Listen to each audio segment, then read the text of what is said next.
Hey everybody, welcome to the Silver Screen Happy Hour with the Wiegand brothers. I'm Chris Wiegand. This is the show where my brother Jerome and I discuss two movies, something old and something new, and we enjoy a drink that pairs well with those films. So grab a beverage and join us for this episode of the Silver Screen Happy Hour. Okay, we're calling today's show Sound of a Lesser God, because on today's show we're going to be talking about the movie Children of a Lesser God from 1986 and Sound of Metal from 2020. I highly recommend, if you haven't seen Sound of Metal, after listening to this, you're probably going to want to watch it. Both my brother and I love the movie. And if you haven't seen Children of a Lesser God, I would just recommend pulling up a YouTube trailer. It's worth watching just for the performances alone. We had a bit of criticism that you'll hear during the podcast. But another thing I wanted to bring up at the front end of this show, one of the subplots in Sound of Metal is that Ahmed plays a heavy metal drummer who's also a recovering addict, and so is his girlfriend. My brother mentions part of my history with the recovery community, and I thought I'd just bring it up at the front end here. I do drink during these episodes, and I just wanted to kind of just bring it out front. I abused alcohol in high school. I went to a rehab. I was very involved with 12-step recovery and very familiar with the community. And it helped me a great deal. And for like more than 20 years, I just abstained from all drugs and alcohol because as an adult, I realized it was an issue of abuse and not outright addiction. I do socially drink now. I just wanted to say that up front because it is brought up during the show. And I don't want to give the wrong impression for those in the recovery community that if you are an addict, that somehow you outgrow your addiction. I don't think that's true. It's not true. It wasn't true in my case. I did abuse drugs and alcohol as a teenager. And have been able to enjoy alcohol and partake reasonably as an adult for the last 10 years or so. So that out of the way, my brother brings it up because he knew I'd have an emotional connection to Riz Ahmed's character, Ruben, when it came to the recovery community, and I certainly did. But I do discuss a greater connection that I found with the movie that I'll talk about in the show. With that being said, let me get the film reel going with the recording of my brother and I. And the first voice you'll hear is Jerome asking about the beverages that we've chosen for the show.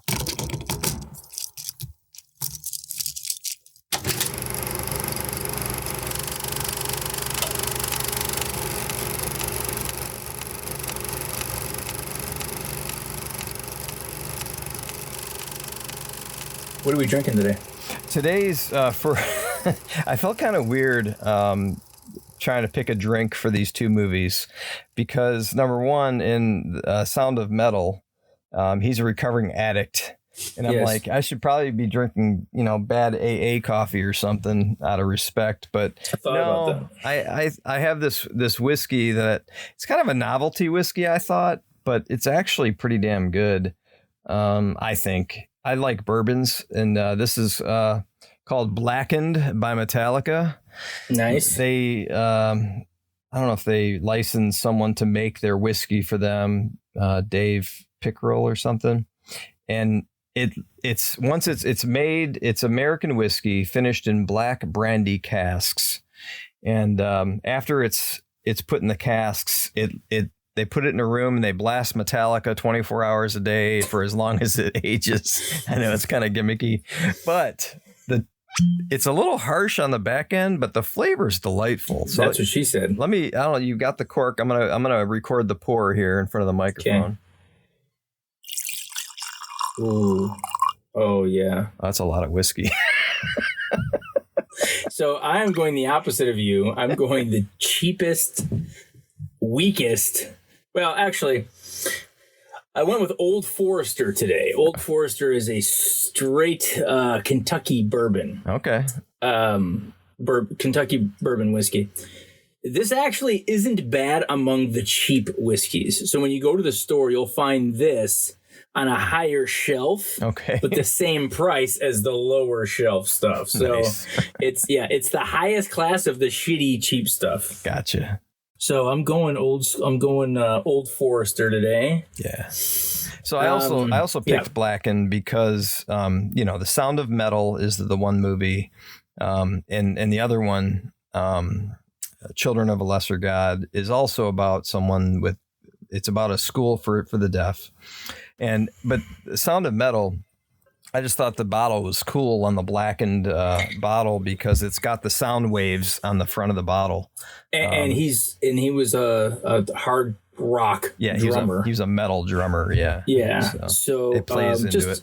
A little recap for anyone who hasn't seen these films. Sound of Metal, of course, was up for Best Picture this past year. Riz Ahmed, the lead actor, nominated for Best Actor. And a lot of, I don't want to say no-namers. I know Olivia Cook, the love interest, has been in some stuff, but mostly newcomers and people that you might have seen before. There's an actress from The Walking Dead that appears in this film, but not a lot of big names. Right. But really great film, wonderfully directed and written. Both were nominated, the screenplay and the direction. Up for Best Picture, up for Best Actor, Best Supporting Actor.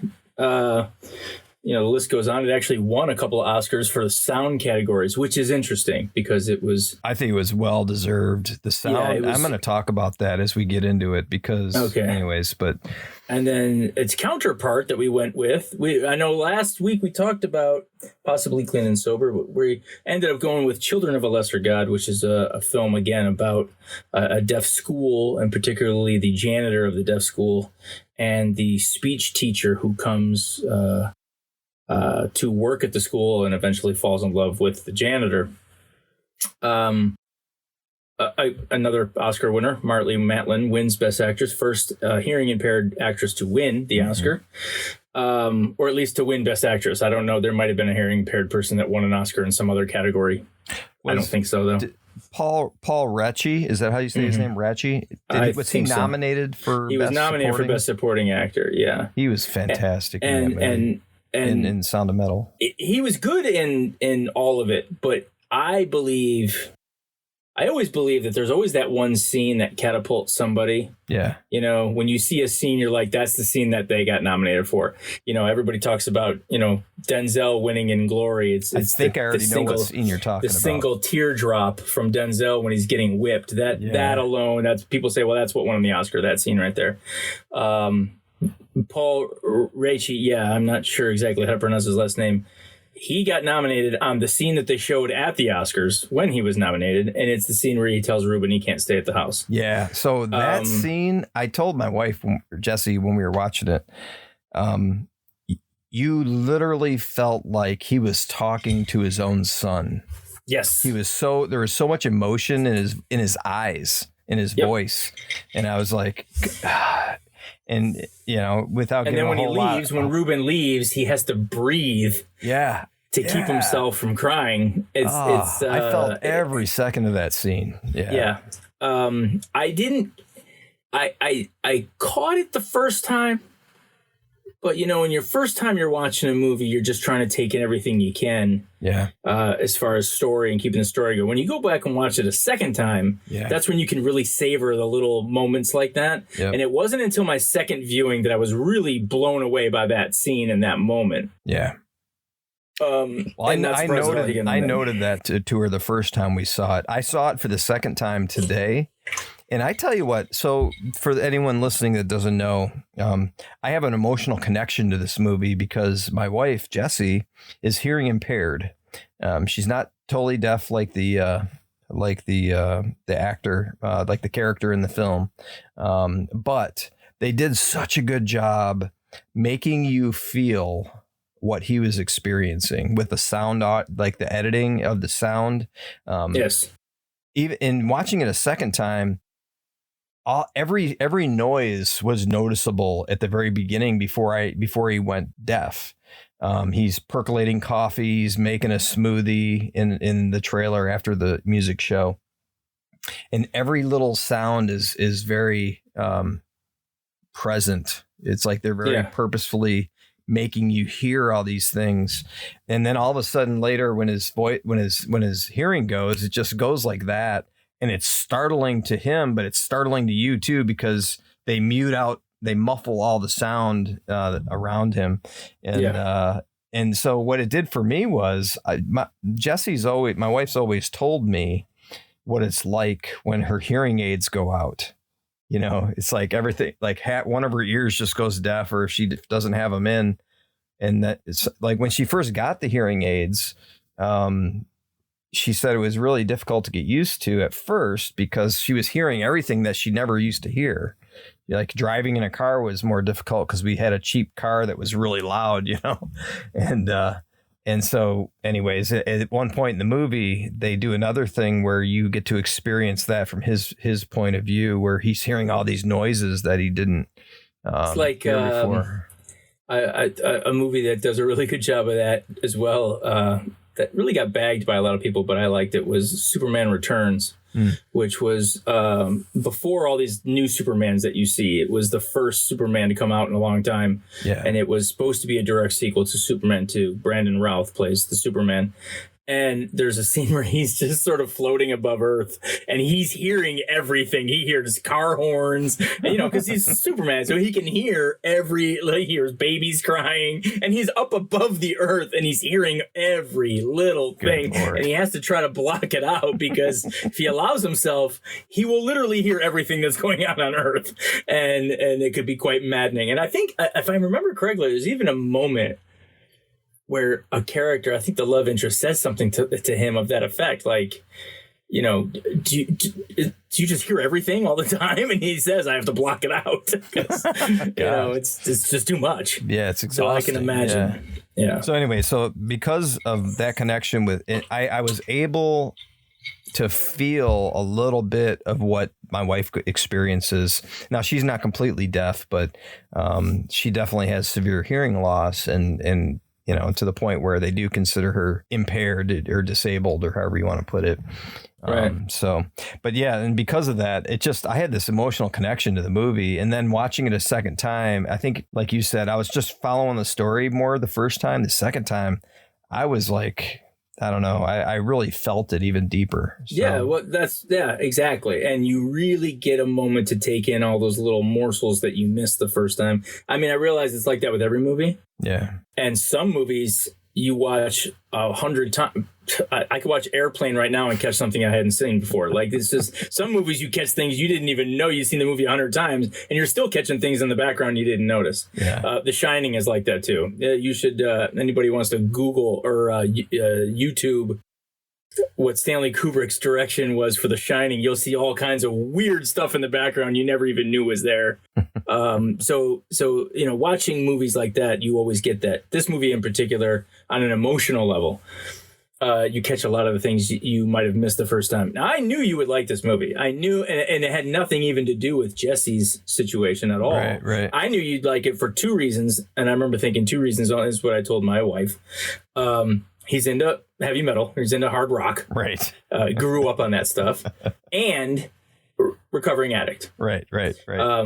Which is odd because you drink during these shows. So again, I know that you almost have to, you should probably include that in the opening because we talk about it every week. Yeah. And I don't want to spend too much time on it. So maybe it's just a line or two you could throw into the intro. I'll do that. But I knew that because you had gone through all that. So you understand about, the steps and the community of a recovering group mixed with a hard rock and roll and heavy metal. I knew you would like the movie immediately. Right. I liked it's funny. I know I've said this before. You can always tell. I can always tell in the first 10 or 20 minutes if I'm going to love a movie or not. Yeah. Spike Lee's Black Klansman that he finally won his first Oscar for Best Adapted Screenplay 2 years ago. the first 10 minutes of BlacKkKlansman, and I'm like, I can already tell I'm going to love this movie. Like, it's just, that's one of those movies. Sound of Metal was like that. Yeah. In the first 10, 15 minutes, I was already like, I'm already strapped in. Like, I'm going on the ride with this guy. I'm going on his journey already. And they don't waste any time. No. The opening scene of the movie, he's playing drums and he's starting to have problems. Right. And he thinks it's one of those things where, like, you're on an airplane, and so he's trying to, he's trying to get his ears to pop. He thinks that's the problem, know? So they don't waste any time with his condition. But, as we've talked about in movies past and these shows that we've done, the key thing to look for is the spiritual and tangible goals, as I always talk about, and the give and take. Every scene is different. Every scene, they do scenes of him really fitting into the community, right? Yeah. Helping teach the kids. And it'll be followed by a scene of him trying to sell stuff off so he can pay for this operation. Sneaking into the counselor's room and stealing the internet so he can check on his girlfriend or something. So there's the will he or won't he? Will he accept who he is? Won't he? And he's fighting it, and some scenes he doesn't fight it. The next scene he does fight it, and it's back and forth, and it's that tug of war that goes on through the whole thing. It's funny because I was thinking about that today when I watched it the second time. I noted the time that it happened, because not every movie gives you the what the goal is, what the spiritual goal is in writing on a whiteboard. But this one did. This one did. He wrote his name, Ruben. The counselor wrote Ruben's name on the whiteboard, and then he wrote, "Learn how to be deaf."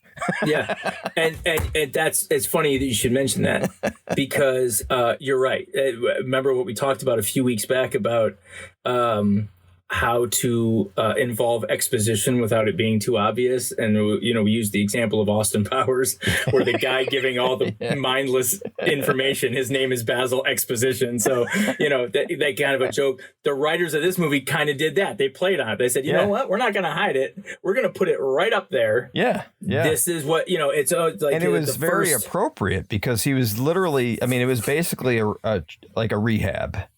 Yeah. And addicts quite often need things in black and white and spelled out for them. This is what your goal is. This is what we're doing. This is why we're here, and just to cut through the BS. And it's almost like they're saying, you already know how it's going to end, but let's tell you the journey, how he gets there. American Beauty, which won Best Picture in '99, I want to say, did a similar tactic. The first few lines of the movie is Kevin Spacey saying, "I'm Lester Burnham. In less than a year, I'll be dead." So he's telling you in the first line of the movie how the movie ends, but you go through the whole journey with him because you want to know how he gets there. And inevitably people forget that line, Right. And then when it happens at the end, you're like, he told us, he didn't tell us. I don't know why I'm surprised. That was a messed up movie, man. Yeah. So, and this is a similar thing where you get to the end and you're like, we knew it. It was right there in front of us the whole time. Yeah. We knew it. We knew this, how it was going to end. We needed to go on that journey with him, So just to put the exclamation point on it, I guess, after watching it the second time, I'm still a little grieved and angry at who won Best Picture this year. Yes, because I think this one definitely should have been at least a better contender. Shoot, the last 2 weeks, was it 3? It's been 3 weeks now.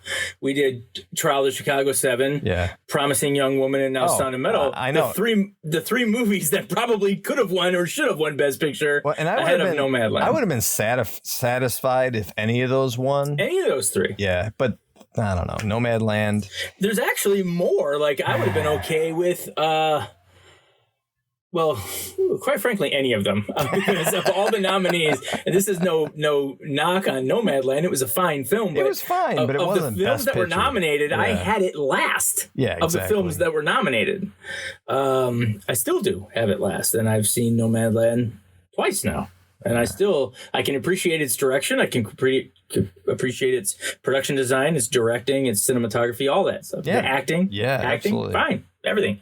But Best Picture, to me, is a movie that you want to be enthralled with. And the only reason I watched Nomadland a second time was to see if there was something I missed.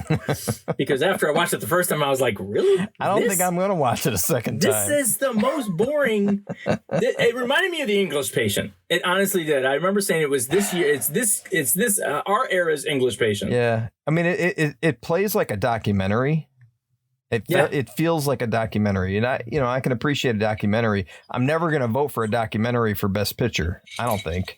I mean, and the closest anything ever came to that was when Michael Moore had Fahrenheit 9/11. They were talking about it was getting Best Picture votes, and that's the closest we've ever come to a document. But that was at such a pivotal time in our history and our political history in America. There's a lot of politics to play in that. Yeah. That's the closest a documentary has ever come. I think there was some hype about a documentary called Hoop Dreams, which I think was back in '94, but that had no shot of getting Best Picture nomination. I know a coach that was in that movie. Hoop Dreams? Yeah, he's a friend of mine. Oh, nice. The biggest snub that year was that it didn't get nominated for Best Documentary. Yeah, and that was people were talking about. Movie. It was really long. People were talking about, this could get some votes for Best Picture. It wasn't real serious, but they were like, it's okay. It's going to win Best Documentary. And it didn't even get nominated. And that was the biggest snub, of the year. That was the biggest thing everyone was talking about that year. Yeah. But anyway. So, Sound and Metal, do we want to transition into the other one, or do you want to keep going on Sound and Metal for a little bit? Yeah, you got a couple things you wanted. Let's go ahead and transition. Okay. So, this might be ahead of some people's time. We're talking 1986. Right. Children of a Lesser God, which, by the way, we elephant in the room, we buried the lead. What a great title. Yeah. What a haunting title. Right. These are forgotten children. Yeah. The kids that nobody wants. The orphanages are filled with hearing impaired children, and it's such a sad story. Let me rephrase. It's a sad setup. Right. Where a lot of these kids grow. You've seen some of in the film. A lot of these kids already have grown to adulthood. Yeah.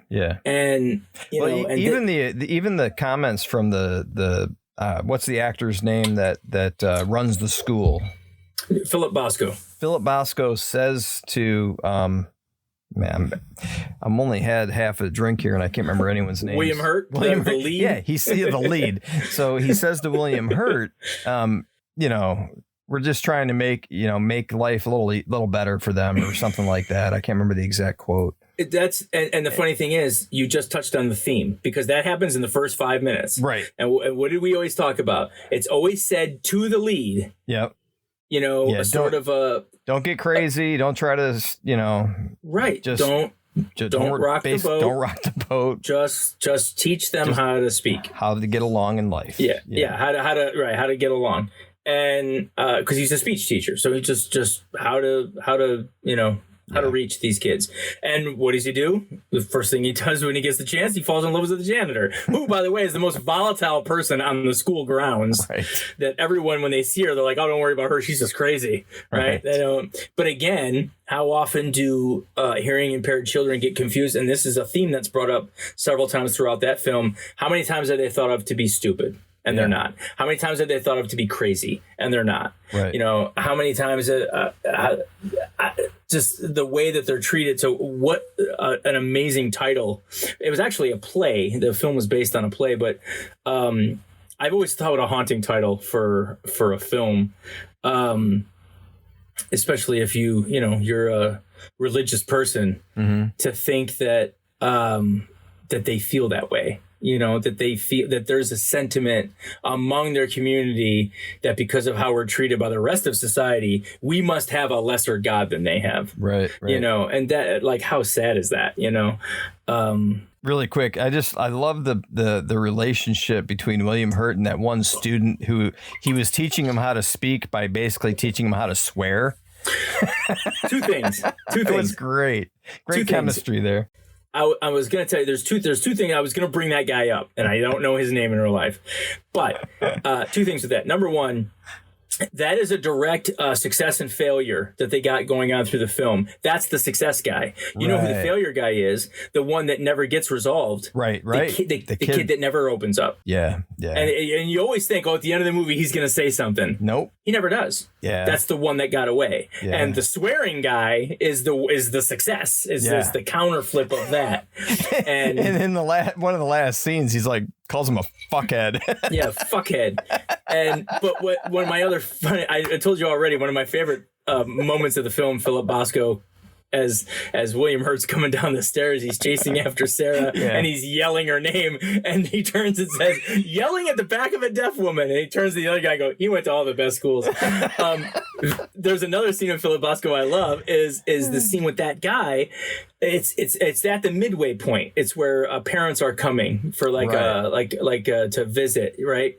To do a show, right? To do like a recital or something. Mm-hmm. And these parents are getting out of their car and he's escorting them. And in the background is that guy and he's swearing, you fucking dipshit, whatever. But Philip Bosco, the parents are looking like what's going on, but Philip Bosco doesn't miss a beat. And he's looking at the building and he's all, man, that's going to need some new roofing. Right. He just, to him, it's just all like, it doesn't even faze him anymore. Yeah. And that was, he's so great in that. It's just a small part, but he's so funny in that. And most of the movies he's in, he's got parts like that. So this is going to be a controversial take, I think, because the movie was widely popular. I felt like the ending was anticlimactic. Yes, the ending's actually terrible. I was like, I was waiting for some big, crescendo or something, and it just kind of teeters off, and kind of the story, slowly just completes, and then the credits come up, and I'm like, First of all, the story doesn't complete satisfactorily. Whatever. I'm not satisfied by how it finished. And I'll tell you why. Sure. From a writer point of view, when we talk about these tangible and spiritual goals, remember one of the other biggest differences is the hearing impaired person in Sound of Metal is the lead. It's his story. Yeah. James, the character played by William Hurt, it's his story in Children of a Lesser God. Right. It's his story. He's the one that has to go on the journey and learn to accept Sarah for who she is. Right. He's the hearing impaired person, Marlee Matlin.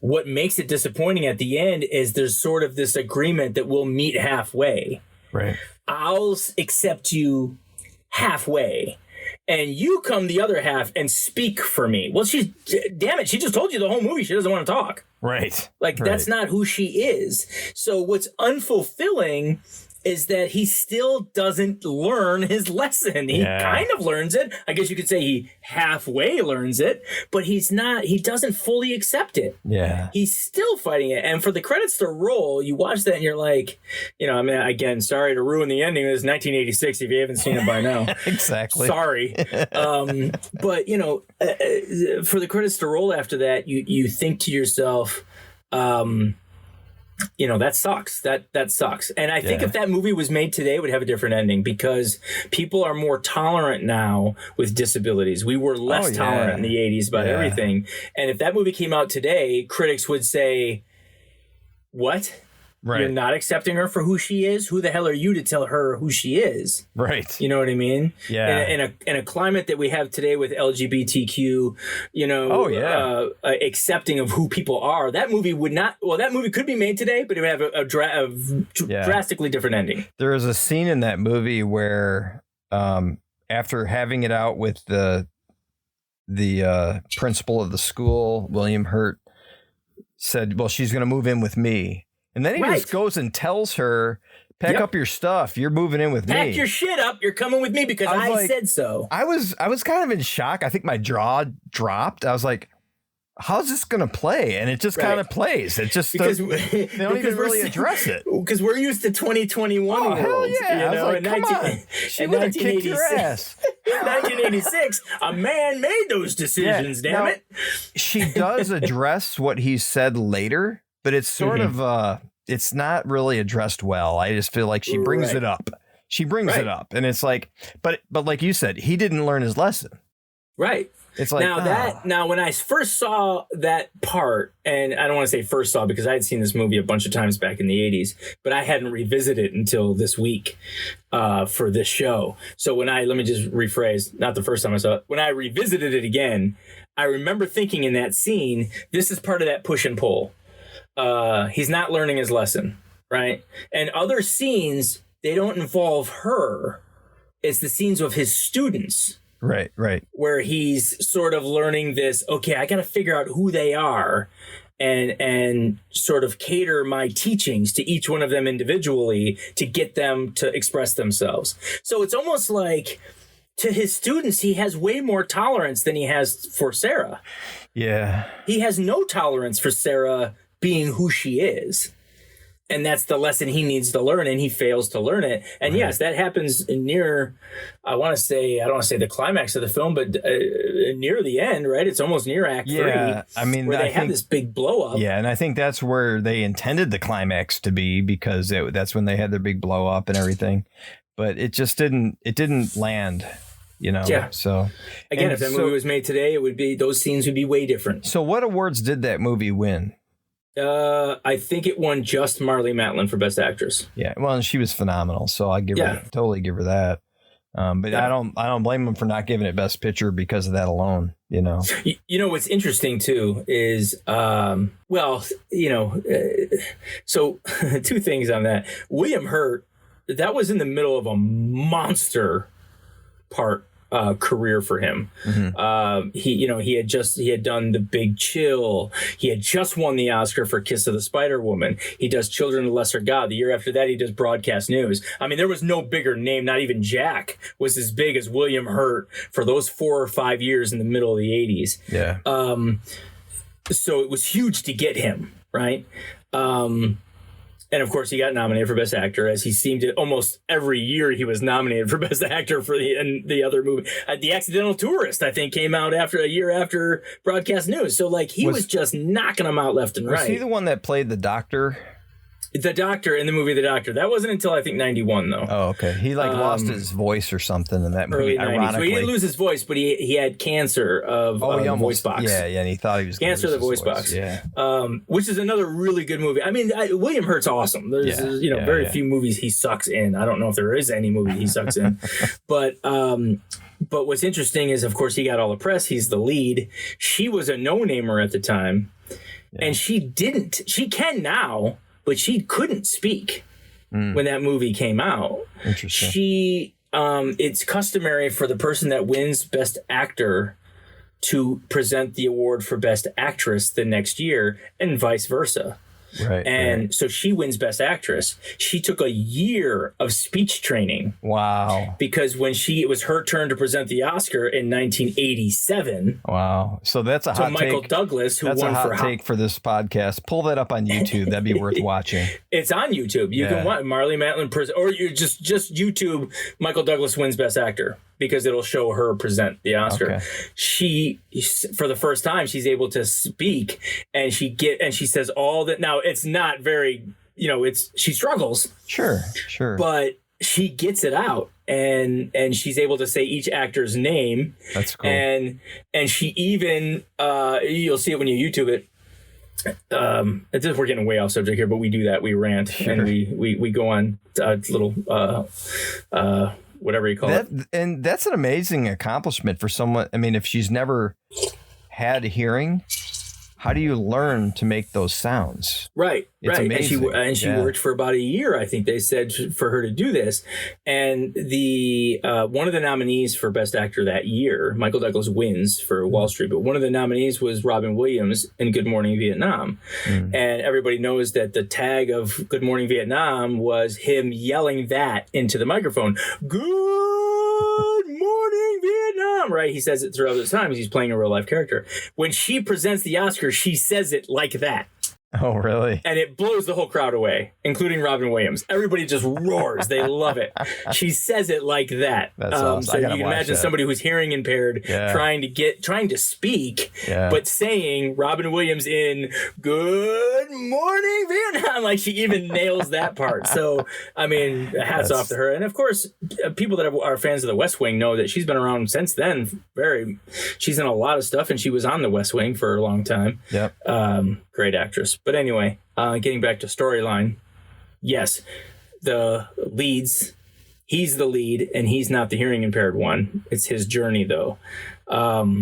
But yes, if that movie was made today, it would have drastically different ending, and it would have a drastic different parts. I don't think he would get away with, she's moving in with me, and then the next scene, pack your shit, here's your bags, pack them up, you're coming with me. I was horrified. I was like, oh my God. Yeah. Let the man make the decisions around here.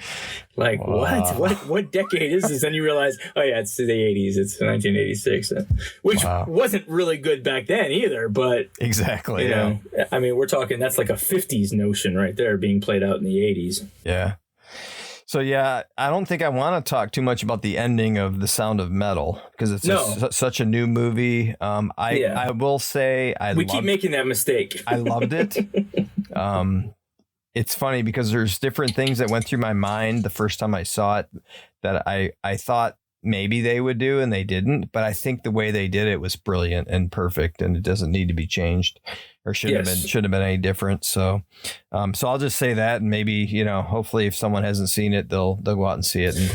And again, I'm looking at this blinded through screenwriter eyes. Yeah. Right. So when I see the ending of a film that I think nails its spiritual and tangible goals, when I get to the ending of a film, I know when the credits are going to roll. There are some people who are like, oh, I can't believe it ended there. Like for me, when it hits that point, I'm always like, that's it. Give me the credits, because he's nailed it. He got to, you know, I felt that way with Midsummer, which my wife and my mother and everybody cannot stand. I thought it was a fantastic film. It was my favorite movie of the year it came out. But it's another one of those really weird movies that if anyone watches, you're like, that movie was too weird to enjoy. Not me. I went out and bought it on Blu-ray. I still haven't seen it. I've seen it several times. But that's one of those movies where it follows that screenwriting rule of spiritual versus tangible goals. And when she gets to the end, and that moment hits, and you know it, you're like, that's it right there. Close credits. That's perfect, and it nails it, and the credits roll, and everybody in the theater is like aghast, like, what the hell did I just see? I'm sitting there with a big smile on my face, going, "That's perfect. That was the perfect way to end this movie." So, you know, hats off to the, you know, filmmakers of that movie as well. But Sound of Metal was one of those moments when you get to the end, I was like, it's perfect. End it right there. I don't want to see another scene. Yeah. Like, you know, don't give me anything else. I want to see fade to black right now. Yeah. You know, and it was perfect. So anyone that hasn't seen it, see it. And if you haven't seen Children of a Lesser God, definitely see that for, you know, the performances. Although you might be a little put off by some of the 80s style writing. It's worth it. I mean, yeah, just for the performances alone. And it's definitely worth to see.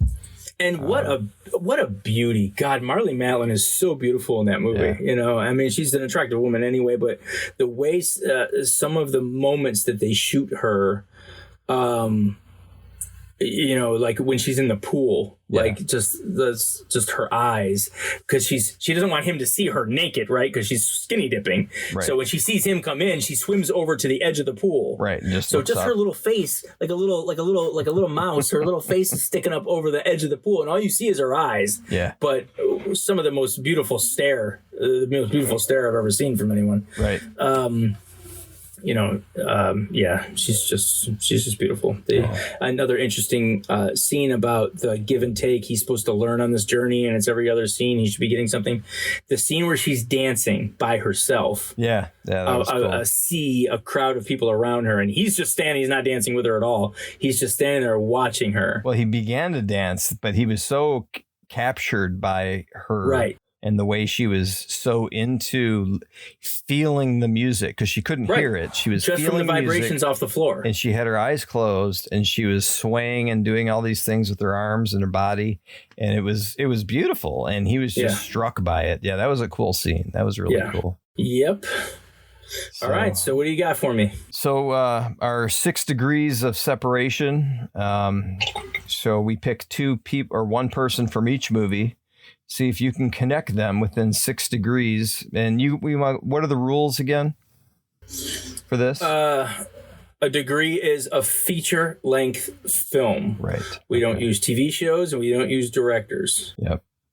So unlike the Kevin Bacon game, which cheats and uses both of those. Yeah. No directors and no. I know we could use a director if they appeared in a film. If they have to appear in a feature-length film as an actor or actress. So, who are the 2 actors we picked for this movie? It was I forget their names. We talked about this Riz earlier. Ahmed is the lead in. Now keep in mind for anyone listening, we just threw this one together because we didn't really have one. So we did Riz Ahmed and then Philip Bosco, the principal. The principal of the school. Yeah. From Children of Lesser God. And then, we started doing the show and I didn't really think about it. But now when you think about it, these are really quite easy. Okay. Because Riz Ahmed, the first time I ever saw him, by the way, was in Nightcrawler. He might have been in stuff earlier than that, but that's the first I remember seeing him. The movie with Jake Gyllenhaal, which is another creepy movie for anyone who hasn't seen it. I think we talked about this before. Jake Gyllenhaal is an opportunistic. He's looking for ways to make money, right? So in the beginning, he finds all these things where he can steal and try to sell them, right? Mm-hmm. So he steals and tries to sell. He's a swindler. He's scummy. He's a shady criminal, but he gets this idea of he learns about journalists making money selling the tapes that they make with their VHS camcorders, selling them to news stations. Mm-hmm. Like if they're the first on the scene of a car wreck, mm-hmm. and they get all the footage of the bodies hanging out, they could sell that to a TV show, news station, and make money. Well, he starts blurring the lines of, well, what if I create God, crime? That's creepy. And then be the first to ever record it. Yeah. Stuff like that. Anyway, Riz Ahmed is the guy he hires to be his assistant. Oh, wow. And he tells him, you're going to be doing all this crazy shit. And by the way, I can't pay you. This is like an internship. And so Riz Ahmed has a great little supporting role in that movie. So immediately, when you said Riz Ahmed, I thought of there ain't much to go with Sound of Metal, right? There's not a lot of opportunity there. But Nightcrawler, if it leads me to Jake Gyllenhaal, there is. And then, of course, I immediately thought of Brothers, a movie he was in with Tobey Maguire, where another haunting film about post-war soldiers. Tobey Maguire is the husband of Nicole Kidman, or no, not Nicole Kidman, Natalie Portman. Right. And Jake Gyllenhaal is his brother. Okay. And there's sort of like this, I'm not going to go too much into it. You can kind of figure it out here. We're talking about, possible family drama, love triangle kind of thing. So Tobey Maguire, and then, of course, one of my favorite Michael Douglas movies is Wonder Boys. Wonder Boys, I read the book while on a plane. On the plane, on a 5-hour plane ride from LA to Detroit, I read the book.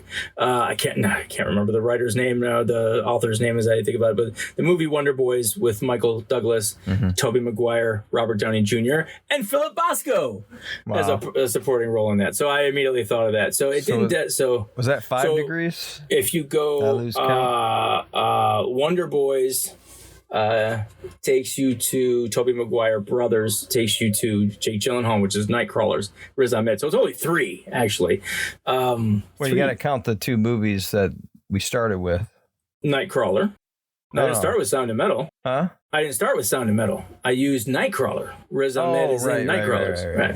So gotcha. Nightcrawlers, Nightcrawler, gotcha. And then Brothers. And then Wonder Boys. Brilliant. So 3. And again, the stipulation is it's probably less than that. If you really want to dig deep. You really do some homework. Yeah. You really want to do homework. You could probably nail these down to 1 or 2 degrees. But just, quick enough off the top of my head, I almost get ashamed of myself if I need all 6 degrees to do it.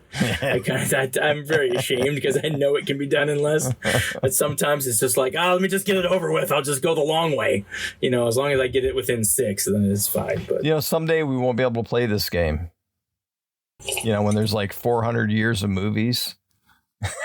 We'll always be able to play the game. That's the beauty of it. Yeah, but you think 400 years of movies, you'd be able to connect 2 actors? Yeah, because some asshole is going to pick something from year 1 and try to connect them from year 400. Right, like me. I'd do that to you. Yeah, you're going to be like, all right, Charlie Chaplin with some dude that's not even alive for another 200 years. Right. Well, good job. Yeah. Well, this was fun. So for the listeners, if you can think of or if you could do your homework, tell us how we can get it in less than. But I don't play the gotcha game. Don't play the gotcha. Remember, we're not playing the gotcha game. No. Don't come up with two actors that were secretly in a movie together where they were both background extras and then say, hey, what about these two? And then when I do it in 4, you go, it's actually 1. Like, I don't play the gotcha game. I want names where you generally don't think these two people can be connected. That's the whole point. Can you find 2 that cannot be connected? Yeah. That's the point. Yeah, so if you can think of 2, send us a message, Stump Jerome, and it's all fun. I used to do this just for the... You're going to get some obscure, like, Japanese extra from a foreign film in 1928, and they're going to be like, yeah, connect that with, Pauly Shore. Yeah, right. And you will. I'm sure it can be done. I'm sure it can be done. Yeah, I used to do this for fun 20-some years ago when I was working at Chrysler on the line and had a break and I was bored. I'd text you, hey, connect these 2 actors, and wait for the text to come back. Before we had social media, we had text messages. Yeah, I remember back in the day I had, before the internet, or before I widely used the internet, I'm sure it was around, I just didn't have it in my house, I had a Leonard Maltin's book of movies, like 1,000 movies, and there were like quick 1 or 2 sentences critique of each film. There's like 1,000 movies in there. And I remember thinking, how the hell did he review all these? But anyway, whatever. He probably didn't. He probably had a team of people. Yeah. But each one had, 1 to 5 stars. And it had the year it was made and the first few named people in it, like 3 or 4 of the actors that were in it, and then a brief description. 1,000 films. So whenever somebody would give me a 6 degrees, I would use that. That was my textbook of, let me see if I can't figure something out. Let me look through here and think about what I had to go on there. 2 or 3 names at best. Right. Of each film and try to figure out, and the rest I had to go just on knowledge of movies that I've seen. Yeah. I was thoroughly impressed 25 years ago when we played this game. And I was like, much harder than it's so much easier now. It became almost like what do you call it, a parlor game or something. I would ask people at work, hey, give me 2 actors' names. I'll connect them. And I wouldn't connect them. I'd text you and have you connect them. Yeah. Well, me and a buddy of mine, we used to do that where he would have a name in his head and I would have a name in my head. Okay. That way we weren't like prejudging. We'd say, all right, tell me when you got your name. Okay, I got my name. Okay, 1, 2, 3. We'd both say the names out loud and then we would both try to do it and see who could do it first. Nice. And then less time. So the good old days. Yeah, it's fun. Well, that does it for this episode of the Silver Screen Happy Hour. Thanks for listening. We'd love to hear from you. Let us know what movies you'd like to hear us discuss and review. We'd also like to hear your Stump Jerome 6 Degrees feedback and questions. You can find us on Instagram at Silver Screen Happy Hour, and you can email us at silverscreenhappyhour@gmail.com. And before you send us a message with your criticism of the way we were pronouncing Paul Raci. Yes, that is how you pronounce his name. It's Paul Raci. I want to apologize for screwing that up. He's such a brilliant actor, and I'm embarrassed that neither my brother or I knew how to pronounce Paul Raci's name from The Sound of Metal. And I just wanted to throw that in there as a little correction, fact check at the end of the podcast.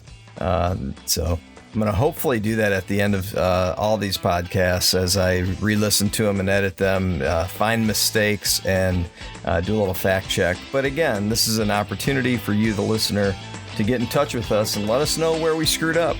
It's part of the fun of doing this, and it helps us to know others are listening. So please get in touch with us and let us know. Again, thanks for listening, and until next time, I'm Chris Wiegand.